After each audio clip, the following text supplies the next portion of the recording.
ప్రభువునందు ప్రియమైన వాళ్ళారా, ప్రభువైన యేసుక్రీస్తు నామములో మీ అందరికీ శుభాభివందనములు. ఈ ఉదయకాలమున కలువరి కృపాసనం ఎద్దుకు మిమ్మల్ని ఆహ్వానించుచున్నాను.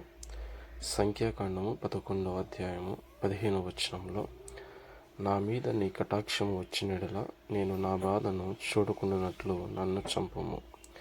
మోషే దేవుడైన యెహోవాతో ఈ మాటను చెప్పుచున్నాడు. ఎందుకనంటే, ఈ సమస్త ప్రజలను నేను ఒంటిగా మోయలేను, భరించలేని భారము. ఎందుకంటే దేవుడైన యెహోవా వారికి మన్నాను అనుగ్రహించాడు. అయితే ప్రజలైన వారందరూ కూడా మోషేను మాంసం కావాలని అడిగినప్పుడు మోషే ఆ మాటను విని చాలా దుఃఖించి, ఇంతమంది ప్రజలకు నేను ఎలాగో మాంసం తీసుకుని రాగలను? వీరందరినీ నేనే కన్నానా?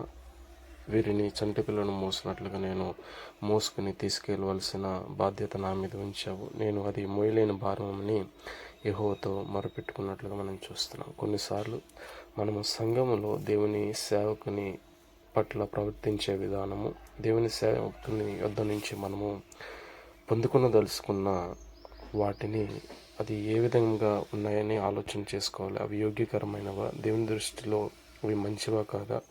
దేవుని సేవకునికి అవి భారంగా ఉంటాయా లేదనేది ఆలోచన చేసి మనము దేవుని వేడుకోవాలి తప్ప భరించలేని భారముగా ఉండనట్లుగా మోషే ప్రార్థించి దేవుని సన్నిధిలో బాధపడినట్లుగా మనము సేవకుడు బాధపడే విధంగా మనం చేయకూడదని ప్రభు పేరిట నేను మనం చేయించున్నాను. ఆమేన్.